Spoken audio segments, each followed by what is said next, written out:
नमस्ते दोस्तों। आज हम बात करेंगे भारत के इतिहास के सबसे शक्तिशाली और विशाल साम्राज्य की, मौर्य साम्राज्य। क्या आप जानते हैं कि ये पहला ऐसा साम्राज्य था जिसने लगभग पूरे भारतीय उपमहाद्वीप को एक शासन के नीचे लाया। आज के इस वीडियो में हम विस्तार से जानेंगे मौर्य साम्राज्य की स्थापना कैसे हुई, चंद्रगुप्त मौर्य कौन थे और उन्होंने किस तरह से इस महान साम्राज्य की नींव रखी, सम्राट अशोक की महान कहानी और उनका हृदय परिवर्तन, और ये साम्राज्य इतना शक्तिशाली कैसे बना और फिर इसका पतन कैसे हुआ। तो दोस्तों, बिना किसी देरी के चलिए शुरू करते हैं ये रोचक यात्रा।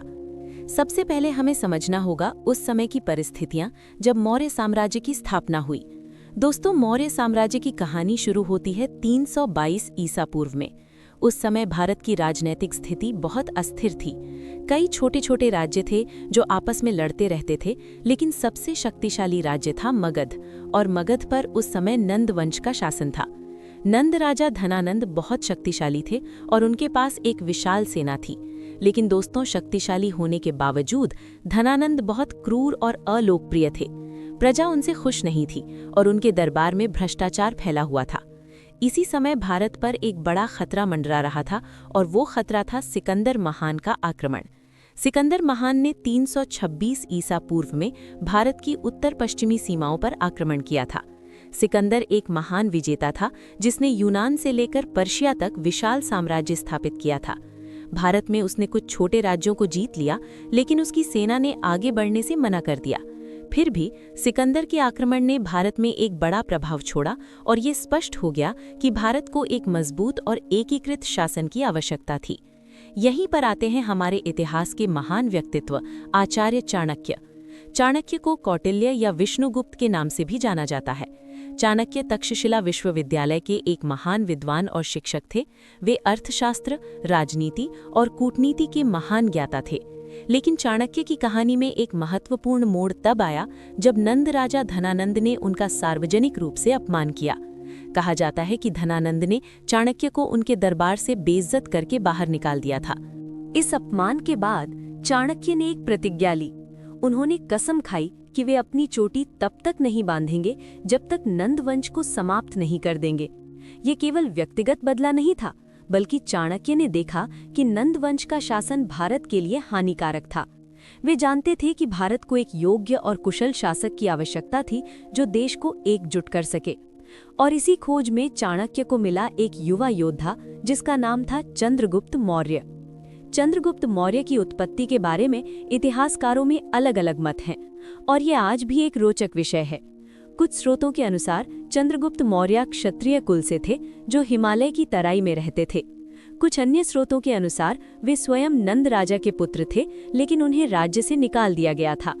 जैन ग्रंथों में उन्हें एक साधारण परिवार से बताया गया है। लेकिन जो भी हो, चाणक्य ने चंद्रगुप्त में एक महान नेता की क्षमता देखी। चंद्रगुप्त में साहस था, बुद्धि थी और सबसे महत्वपूर्ण, एक महान साम्राज्य स्थापित करने का सपना था। चाणक्य ने चंद्रगुप्त को अपना शिष्य बना लिया और उन्हें हर प्रकार की शिक्षा देने लगे। उन्होंने चंद्रगुप्त को युद्ध कला सिखाई, राजनीति की शिक्षा दी, कूटनीति का ज्ञान दिया और एक महान शासक बनने के सभी गुण सिखाए। चाणक्य ने न केवल चंद्रगुप्त को प्रशिक्षित किया, बल्कि उनके लिए एक सेना भी तैयार की। उन्होंने अलग अलग राज्यों से असंतुष्ट सैनिकों को इकट्ठा किया, स्थानीय जनजातियों का समर्थन लिया और एक मजबूत सैन्य शक्ति का निर्माण किया। कई वर्षों की तैयारी के बाद आखिरकार चाणक्य और चंद्रगुप्त ने अपनी योजना को अंजाम दिया। उन्होंने रणनीतिक तरीके से नंद साम्राज्य पर हमला किया। पहले उन्होंने सीमावर्ती क्षेत्रों को जीता, फिर धीरे धीरे मगध की ओर बढ़े। अंततः 322 ईसा पूर्व में चंद्रगुप्त ने धनानंद को हराकर मगध पर अधिकार कर लिया। नंद वंश का अंत हो गया और मौर्य वंश की स्थापना हुई। चंद्रगुप्त ने पाटलिपुत्र को अपनी राजधानी बनाया, जो आज का पटना है। ये वो शहर था जो आने वाले कई दशकों तक भारत की राजनीतिक और सांस्कृतिक राजधानी बना रहा। लेकिन दोस्तों, मगध को जीतना तो बस शुरुआत थी। चंद्रगुप्त और चाणक्य का सपना था पूरे भारत को एकजुट करना। इसके बाद के वर्षों में चंद्रगुप्त ने एक के बाद एक राज्यों को जीता। उन्होंने पूर्वी भारत में बंगाल तक अपना साम्राज्य फैलाया, उत्तर में हिमालय की तराई तक पहुंचे और पश्चिम में सिंधु नदी को पार किया। उनकी सैन्य रणनीति और चाणक्य की कूटनीति ने मिलकर एक विशाल साम्राज्य का निर्माण किया। अब आती है एक बहुत महत्वपूर्ण घटना, चंद्रगुप्त और सेल्यूकिस का युद्ध। सेल्यूकिस निकेटर सिकंदर महान के सेनापतियों में से एक थे और सिकंदर की मृत्यु के बाद उन्होंने एशिया के पूर्वी भाग पर अधिकार कर लिया था। सेल्यूकिस चाहते थे कि वे भारत के उत्तर पश्चिमी भाग को भी अपने साम्राज्य में मिला लें। 305 ईसा पूर्व में सेल्यूकस ने भारत पर आक्रमण किया, लेकिन चंद्रगुप्त अब वो युवा योद्धा नहीं थे जो कभी थे। वे एक अनुभवी सम्राट बन चुके थे जिनके पास एक विशाल और अनुशासित सेना थी। चंद्रगुप्त ने सेल्यूकस का डटकर मुकाबला किया और उन्हें हरा दिया। ये भारतीय इतिहास की एक महत्वपूर्ण जीत थी, क्योंकि इसने पूरी दुनिया को दिखा दिया कि भारत अब एक शक्तिशाली और एकजुट राष्ट्र बन चुका है। युद्ध के बाद चंद्रगुप्त और सेल्यूकस के बीच एक संधि हुई। ये संधि दोनों पक्षों के लिए फायदेमंद थी। इस संधि के अनुसार सेल्यूकस ने चंद्रगुप्त को अफगानिस्तान, बलूचिस्तान और पूर्वी ईरान के विशाल क्षेत्र दे दिए। बदले में चंद्रगुप्त ने सेल्यूकस को 500 युद्ध प्रशिक्षित हाथी दिए। लेकिन इससे भी महत्वपूर्ण बात ये थी कि दोनों राज्यों के बीच मैत्रीपूर्ण संबंध स्थापित हुए। सेल्यूकस ने अपनी बेटी का विवाह चंद्रगुप्त से किया और एक यूनानी राजदूत मेगिस्थनीज को चंद्रगुप्त के दरबार में भेजा। मेगिस्थनीज ने अपनी पुस्तक इंडिका में मौर्य साम्राज्य का विस्तृत वर्णन किया है, जो आज भी इतिहासकारों के लिए एक महत्वपूर्ण स्रोत है। चंद्रगुप्त मौर्य ने लगभग 24 वर्षों तक शासन किया और इस दौरान उनका साम्राज्य भारतीय इतिहास का सबसे बड़ा साम्राज्य बन गया। उनके साम्राज्य में उत्तर में हिमालय से लेकर दक्षिण में कर्नाटक तक, पूर्व में बंगाल की खाड़ी से लेकर पश्चिम में अरब सागर और अफगानिस्तान तक का विशाल क्षेत्र शामिल था। ये लगभग 30 लाख वर्ग किलोमीटर का क्षेत्र था, जिसमें करोड़ों लोग रहते थे। 298 ईसा पूर्व में चंद्रगुप्त के जीवन में एक बड़ा परिवर्तन आया। कहा जाता है कि उन्होंने अपने जीवन के अंतिम वर्षों में जैन धर्म अपना लिया। उन्होंने अपने पुत्र बिंदुसार को राज्य सौंप दिया और स्वयं जैन मुनि भद्रबाहु के साथ दक्षिण भारत के श्रवणबेलगोला चले गए। वहां उन्होंने कठोर तपस्या की और अंततः उपवास करके अपने प्राण त्याग दिए। ये एक महान योद्धा और सम्राट का अद्भुत अंत था। चंद्रगुप्त के बाद उनके पुत्र बिंदुसार राजा बने। बिंदुसार ने 298 से 273 ईसा पूर्व तक शासन किया। बिंदुसार को इतिहास में अमित्र घात यानी शत्रुओं का विनाशक के नाम से जाना जाता है। ये उपाधि उन्हें इसलिए दी गई क्योंकि उन्होंने अपने शत्रुओं को पूरी तरह से नष्ट कर दिया था।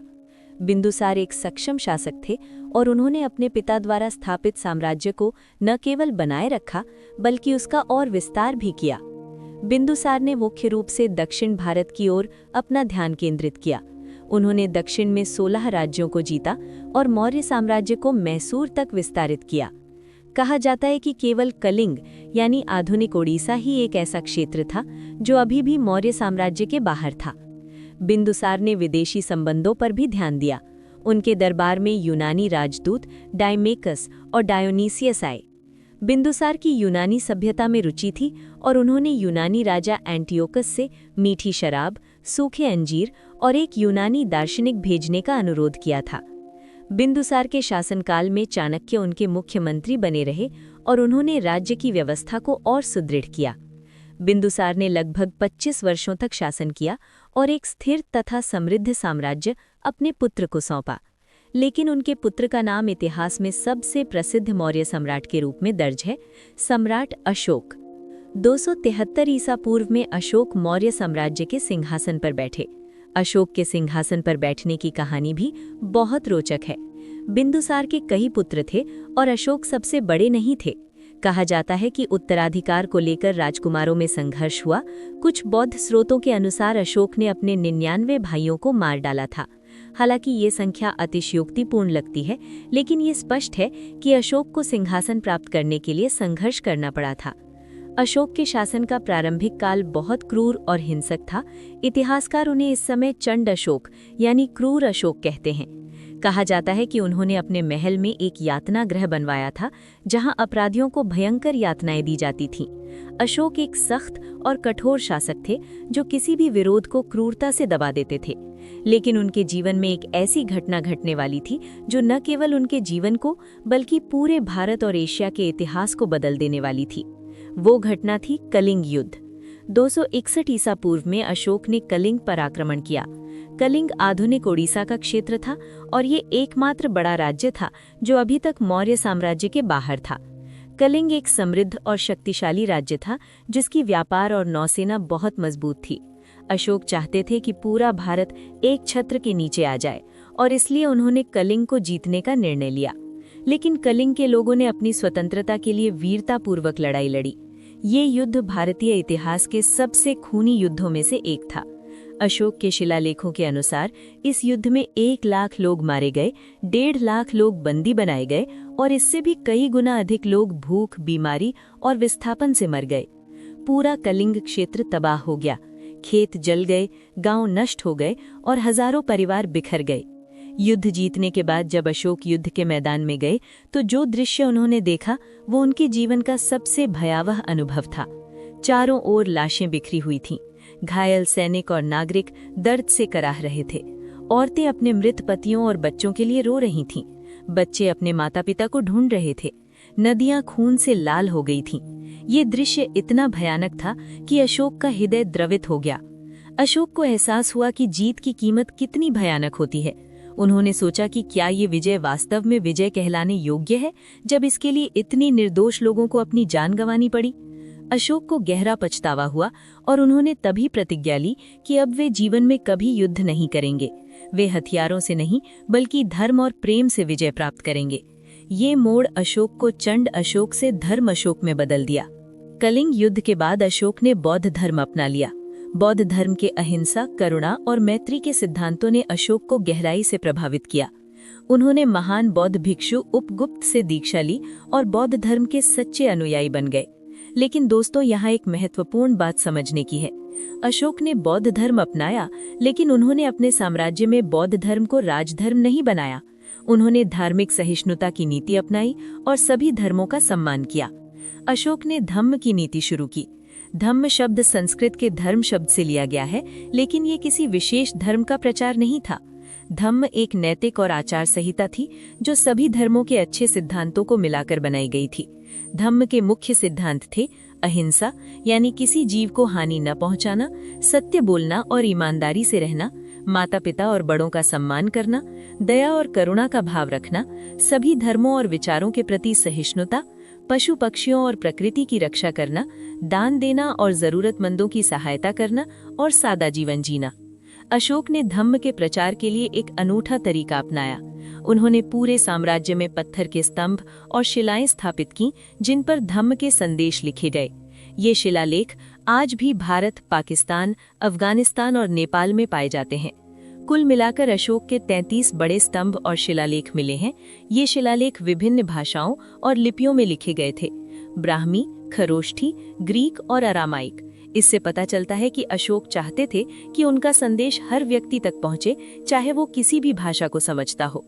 अशोक के शिलालेख केवल धार्मिक उपदेश नहीं थे, इनमें प्रशासनिक घोषणाएं, सामाजिक सुधार और ऐतिहासिक घटनाओं का भी वर्णन है।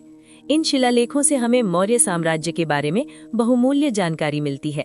सबसे प्रसिद्ध शिलालेखों में से एक है सारनाथ स्तंभ। इस स्तंभ के शीर्ष पर 4 सिंह एक दूसरे की विपरीत दिशा में देख रहे हैं और नीचे एक चक्र बना हुआ है। ये अशोक चक्र और सिंह चिन्ह आज भारत का राष्ट्रीय प्रतीक है और हमारे राष्ट्रीय ध्वज में भी अशोक चक्र है। अशोक ने बौद्ध धर्म के प्रचार के लिए विशेष प्रयास किए। उन्होंने अपने पुत्र महेंद्र और पुत्री संघमित्रा को श्रीलंका भेजा। महेंद्र और संघमित्रा ने श्रीलंका में बौद्ध धर्म का प्रचार किया और वहां के राजा तिस्स को बौद्ध धर्म में दीक्षित किया। संघमित्रा बोध गया से बोधि वृक्ष की एक शाखा भी ले गईं, जो आज भी श्रीलंका में अनुराधापुर में मौजूद है और दुनिया का सबसे पुराना ऐतिहासिक वृक्ष माना जाता है। अशोक ने केवल श्रीलंका ही नहीं बल्कि पूरे एशिया में बौद्ध धर्म प्रचारक भेजे। उन्होंने नेपाल, तिब्बत, मध्य एशिया, अफगानिस्तान, सीरिया, मिस्र और यूनान तक धर्म प्रचारक भेजे। इन प्रचारकों ने बौद्ध धर्म को एक स्थानीय भारतीय धर्म से एक विश्व धर्म में बदल दिया। आज बौद्ध धर्म पूर्वी और दक्षिण पूर्वी एशिया में इतना फैला हुआ है, इसका श्रेय काफी हद तक अशोक के प्रयासों को जाता है। 250 ईसा पूर्व में अशोक ने पाटलिपुत्र में तीसरी बौद्ध संगीति का आयोजन किया। बौद्ध संगीति एक बड़ी सभा होती है जहां बौद्ध भिक्षु एकत्र होकर बुद्ध की शिक्षाओं पर चर्चा करते हैं और धर्म ग्रंथों को संकलित करते हैं। इस संगीति में लगभग 1000 भिक्षुओं ने भाग लिया और बौद्ध धर्म के सिद्धांतों को स्पष्ट किया गया। इस संगीति के बाद ही मिशनरियों को विदेशों में भेजने का निर्णय लिया गया। कहा जाता है कि अशोक ने 84,000 स्तूप बनवाए। हालांकि ये संख्या प्रतीकात्मक हो सकती है, लेकिन ये स्पष्ट है कि अशोक ने देश भर में सैकड़ों स्तूप, मठ और विहार बनवाए। उन्होंने सांची का महान स्तूप बनवाया जो आज भी खड़ा है और यूनेस्को विश्व धरोहर स्थल है। उन्होंने बुद्ध के जीवन से जुड़े स्थानों जैसे लुम्बिनी, बोधगया, सारनाथ और कुशीनगर को विशेष महत्व दिया और वहां स्तंभ और स्तूप बनवाए। लेकिन दोस्तों, अशोक केवल एक धार्मिक प्रचारक नहीं थे, वे एक कुशल प्रशासक और जन कल्याणकारी शासक भी थे।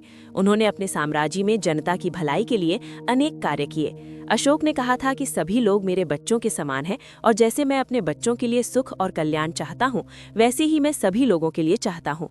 अशोक ने पूरे साम्राज्य में मानव और पशु दोनों के लिए अस्पताल बनवाए। ये विश्व इतिहास में पहली बार था जब किसी शासक ने पशुओं के लिए अलग अस्पताल बनवाए। उन्होंने औषधीय जड़ी बूटियों के बगीचे लगवाए और मुफ्त चिकित्सा सेवा की व्यवस्था की। लंबी यात्राओं के लिए उन्होंने सड़कों के किनारे विश्राम गृह, कुएं और छायादार वृक्ष लगवाए। हर 10 किलोमीटर पर धर्मशालाएं बनवाई गईं जहां यात्री मुफ्त में ठहर सकते थे। पशु कल्याण के लिए अशोक ने कई कानून बनाए। उन्होंने शिकार पर प्रतिबंध लगाया, कई जानवरों की बलि पर रोक लगाई और जंगलों में आग लगाने पर पाबंदी लगाई।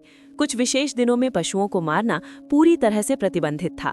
अशोक ने अपने शिलालेखों में लिखा है कि उन्होंने अपनी रसोई में पकाए जाने वाले मांस की मात्रा को भी कम कर दिया था। शिक्षा और संस्कृति को भी अशोक ने संरक्षण दिया। तक्षशिला और नालंदा जैसे विश्वविद्यालयों को शाही सहायता दी गई। विद्वानों और कलाकारों को प्रोत्साहन दिया गया। अशोक के शासनकाल में साहित्य, कला और वास्तुकला का विकास हुआ। मौर्य कला की एक विशिष्ट शैली विकसित हुई जो ग्रीक, पर्शियन और भारतीय कला का सुंदर मिश्रण थी। न्याय व्यवस्था में भी अशोक ने सुधार किए। उन्होंने कहा कि न्याय सभी के लिए समान होना चाहिए, चाहे वो अमीर हो या गरीब, ऊंची जाति का हो या नीची जाति का। उन्होंने अपने अधिकारियों को निर्देश दिए कि वे नम्रता और धैर्य से काम करें। मृत्युदंड दिए गए कैदियों को 3 दिन का समय दिया जाता था ताकि उनके परिवार वाले उनसे मिल सकें और क्षमादान की अपील कर सकें। अशोक ने धम्म महामात्र नामक विशेष अधिकारी नियुक्त किए जो धम्म के प्रचार और जनता की समस्याओं को सुनने का काम करते थे। ये अधिकारी पूरे साम्राज्य में घूमते थे और लोगों को धम्म की शिक्षा देते थे। वे ये भी देखते थे कि प्रशासन में कोई अन्याय तो नहीं हो रहा। राजा स्वयं भी नियमित रूप से जनता से मिलते थे और उनकी समस्याएं सुनते थे। अशोक ने कहा था कि राजा का धर्म है प्रजा की सेवा करना। अशोक के शासनकाल में मौर्य साम्राज्य अपने चरम पर पहुंच गया था। साम्राज्य शांतिपूर्ण और समृद्ध था। व्यापार फल फूल रहा था। कला और संस्कृति का विकास हो रहा था। विदेशों से व्यापारी और यात्री आते थे और भारत की समृद्धि की प्रशंसा करते थे। अशोक का प्रभाव केवल भारत तक सीमित नहीं था, बल्कि पूरे एशिया में फैल गया था। उन्हें चक्रवर्ती सम्राट यानी विश्व विजेता कहा जाने लगा। हालांकि उन्होंने ये विजय तलवार से नहीं, बल्कि धर्म और प्रेम से प्राप्त की थी। अशोक ने लगभग 36 से 48 वर्षों तक शासन किया। इतिहासकारों ने इसको लेकर मतभेद है। 232 ईसा पूर्व में इस महान सम्राट की मृत्यु हो गई। उनकी मृत्यु के साथ ही मौर्य साम्राज्य का स्वर्णिम युग भी समाप्त होने लगा। अशोक के बाद के शासक उनके जैसे सक्षम और दूरदर्शी नहीं थे। अब बात करते हैं मौर्य साम्राज्य की प्रशासनिक व्यवस्था की, जो उस समय की सबसे उन्नत व्यवस्थाओं में से एक थी।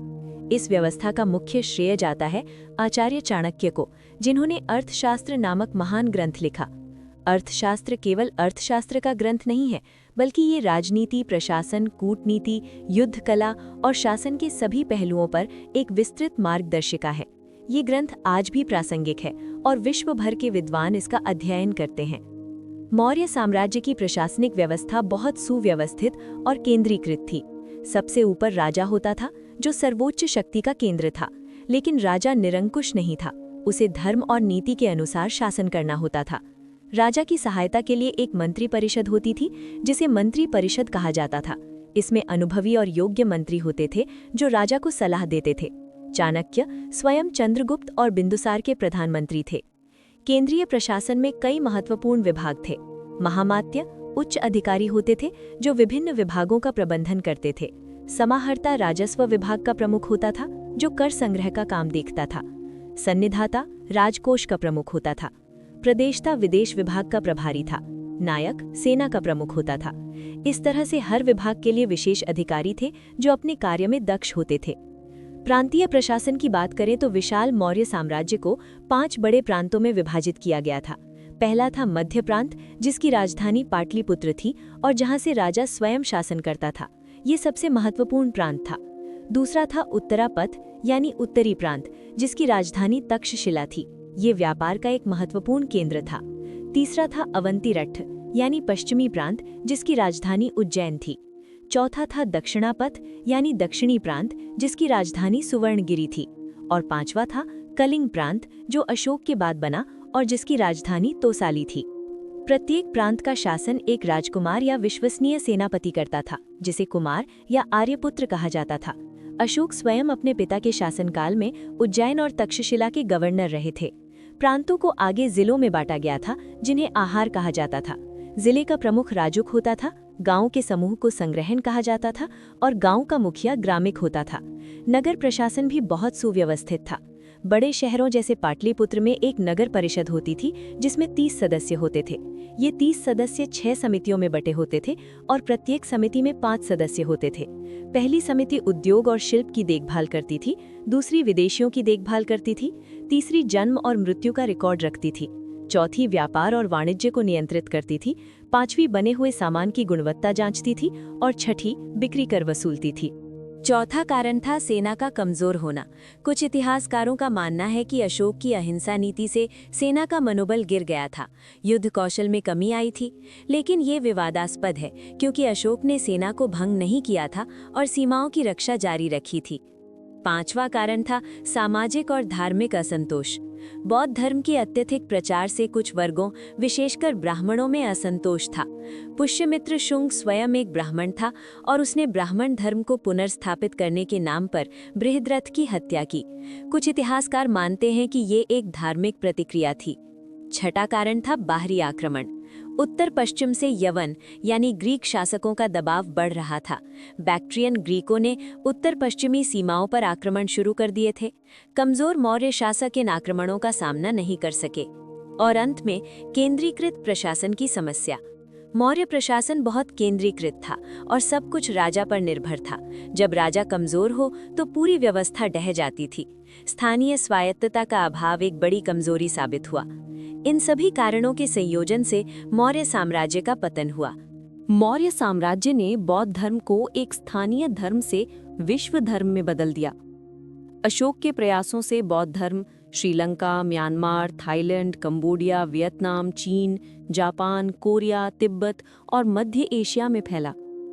आज दुनिया भर में 50 करोड़ से अधिक बौद्ध हैं और ये अशोक के प्रयासों का परिणाम है।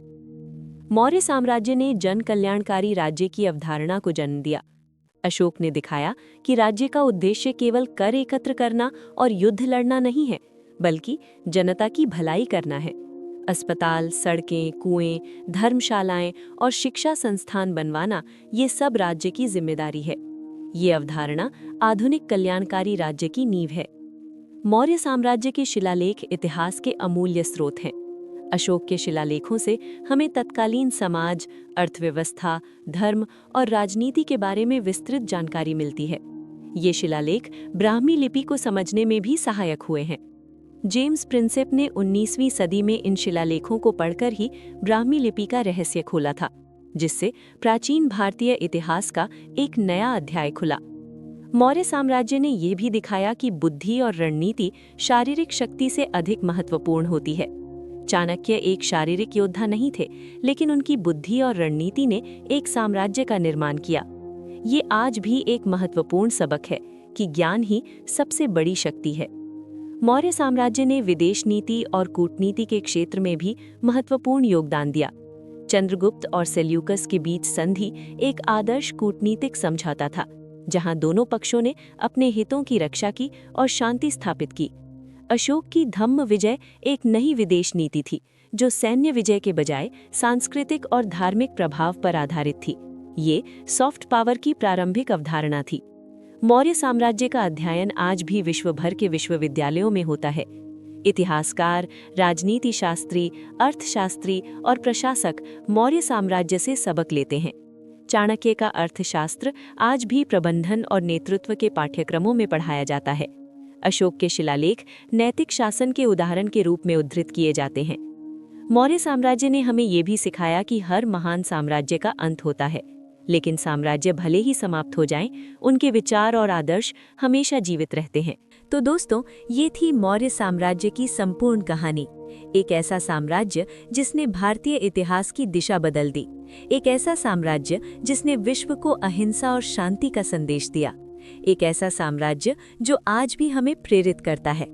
मुझे उम्मीद है कि आपको ये वीडियो पसंद आया होगा और आपने मौर्य साम्राज्य के बारे में बहुत कुछ सीखा होगा। अगर आपको ये वीडियो इन्फॉर्मेटिव और इंटरेस्टिंग लगा हो तो कृपया लाइक बटन दबाएं।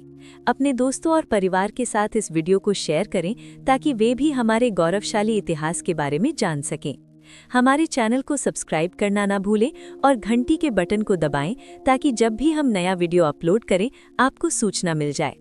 कमेंट सेक्शन में हमें ज़रूर बताएं कि मौर्य साम्राज्य के बारे में आपको क्या सबसे दिलचस्प लगा। क्या ये चंद्रगुप्त की विजय यात्रा थी, चाणक्य की रणनीति थी या फिर अशोक का हृदय परिवर्तन? आपके विचार हमारे लिए बहुत महत्वपूर्ण हैं। अगर आप चाहते हैं कि हम किसी और ऐतिहासिक विषय पर वीडियो बनाएं तो वो भी कमेंट में सुझाएं। अगले वीडियो में हम एक और रोचक ऐतिहासिक विषय लेकर आएंगे। तब तक के लिए अपना और अपने परिवार का ख्याल रखें, अपने इतिहास पर गर्व करें और हमेशा सीखते रहें। याद रखें, जो अपने इतिहास को नहीं जानता वो अपना भविष्य नहीं बना सकता। धन्यवाद दोस्तों। नमस्ते। जय हिंद, जय भारत।